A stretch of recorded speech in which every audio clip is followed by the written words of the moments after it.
यशस्वी प्रधानमंत्री नरेंद्र मोदी नेतृत्व में तृतीय थर देश में सरकार गठन कर संकल्प भारतीय जनता पार्टी नहीं। ओडिशार 4.5 कोटी लोक समस्त आशीर्वाद शुभेच्छा सहयोग रे केंद्र तृतीय थर सरकार ओडिशार प्रथम थर बीजेपी सरकार करने समस्त जनसाधारण मनस्थिर करछंती एवं जो अकुंठ सहयोग समर्थन एवं साहाय्य आम आशीर्वाद हम। यशस्वी प्रधानमंत्री नरेंद्र मोदी को सारा देश रे विश्व रे चर्चित जो चेहरा अच्छी ताकू आधार करी ओडिशा रे आमे सरकार गढ़ू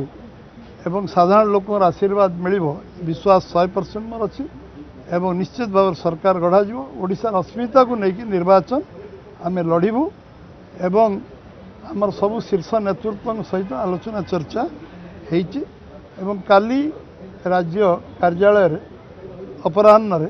आमर निर्वाचन कमिटी बसी सबु सीट पाई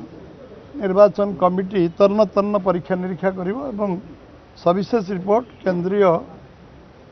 कमिटी पार्लियामेंट पार्टी को प्रदान कर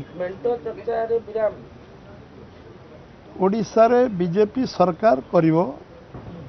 मोदी नेतृत्व करिवो यशस्वी प्रधानमंत्री नेतृत्व करिवो तृतीय थर केंद्र सरकार करिवो ओडिशा रे प्रथम थर सरकार करिवो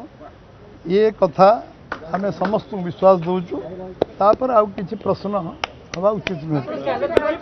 यशस्वी प्रधानमंत्री मोदी जी जिंदाबाद। बीजेपी सरकार एकाकी करिवो एवं बीजेपी सरकार एकाकी करिवो एवं निर्वाचन रे लोकंकर आशीर्वाद शुभेच्छा सहयोग नहीं निर्वाचन लड़िवो। यशस्वी प्रधानमंत्री नरेंद्र मोदी नेतृत्व निर्वाचन लड़िवो केंद्र तृतीय थर सरकार करने ओडिशार प्रथम थर सरकार लड़िवो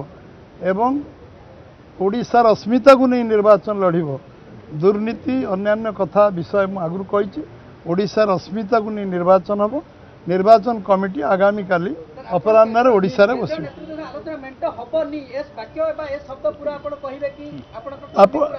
आपण माने जा कहवा कथा या पर कहतु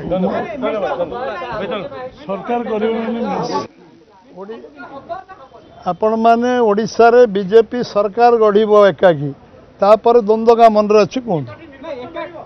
आपण द्वंद्व कौन रहा तादर कहतु तापर आपण जदि बुझी परिबेनी मु कौन बुझेबी आपण को ओडिशा रे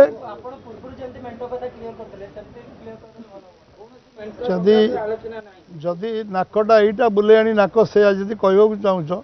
आमर ओडिशा रे बीजेपी एकाकी प्रथम स्तर सरकार करने संकल्प नहीं। मोबाइल फोन और सांगसाथी आपण पिलाटीर पाठपढ़ा और कैरियर को प्रभावित करुच्ची कि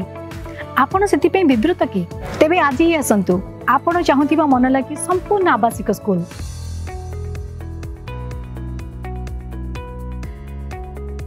TSG गुरुकुल गोठपाटण भुवनेश्वर।